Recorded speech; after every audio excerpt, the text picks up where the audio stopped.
Le cellier buanderie est un espace apprécié par tous. Et dans cette vidéo, je vais vous montrer un exemple concret d'espace cellier buanderie qui se trouve du coup à côté de l'entrée de la maison.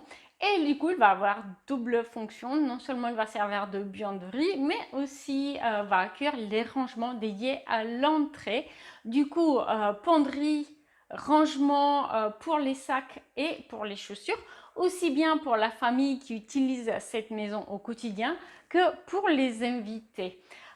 Vous allez voir, c'est pas grand, c'est un cellier buanderie qui fait 5 mètres carrés environ, mais il a tout pour rendre l'entrée de la maison fonctionnelle et la débarrasser de ce qu'on n'a pas envie de voir, et aussi aménager une buanderie simple mais efficace. N'oubliez pas qu'à tout moment, vous avez la possibilité de vérifier les disponibilités pour réserver votre projet 3D à vous. Le lien est dans la description de la vidéo. Je vous ai donc promis de vous parler d'un cellier buanderie aménagé dans une maison individuelle, ses avantages par rapport à l'aménagement de l'entrée de la maison. Et puis, je vais vous montrer un petit peu plus de détails du coup sur son aménagement. Alors, quels sont les avantages? Évidemment, l'avantage principal, c'est qu'il se trouve juste à côté de l'entrée, donc entre l'escalier qui permet d'accéder à l'étage et le dressing de la suite parentale. Ce qui fait que du coup, ce cellier buanderie, il va être pour le côté buanderie proche de la suite parentale. Donc, du coup, la machine, elle n'est pas loin et proche du dressing. Mais aussi, il va pouvoir accueillir en fait les meubles de rangement de l'entrée.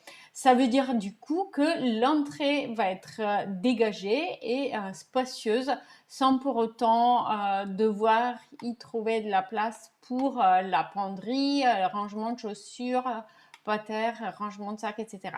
Et donc plus spécifiquement, là vous voyez les deux penderies qui sont des penderies profondes de 40 cm. Ça veut dire que du coup les cintres vont être positionnés en parallèle du mur, d'accord. Et aussi on a un pater ici pour les manteaux, les sacs et un meuble de chaussures. Évidemment les penderies vont comporter des meubles de chaussures en bas aussi, ce qui du coup permet d'avoir pas mal de rangement chaussures et manteaux. Mais aussi les sacs, puisque les rangements ici, donc une étagère en bas ou deux pour les chaussures, une penderie et du coup une étagère en haut où on va pouvoir placer les sacs également. De l'autre côté, on a, c'est pas pratique parce que là, comme on est en vue en coupe, on voit pas les meubles hauts. Donc, du coup, je vais peut-être plutôt activer cette vue tout en supprimant les traits de coupe. Et donc là, on va voir plus facilement. Donc, de l'autre côté, vous avez l'aménagement de la buanderie qui est super simple et efficace. On a un évier, toujours très pratique pour la buanderie, avec un tiroir en dessous. Donc le deuxième, il n'est pas vraiment fonctionnel puisque c'est là qu'on va avoir en somme l'évier. Donc c'est plus une porte décorative qu'un vrai tiroir. On a à côté la machine et le sèche-linge qui vient de se glisser et en haut des rangements permettant du coup d'y caser tous les produits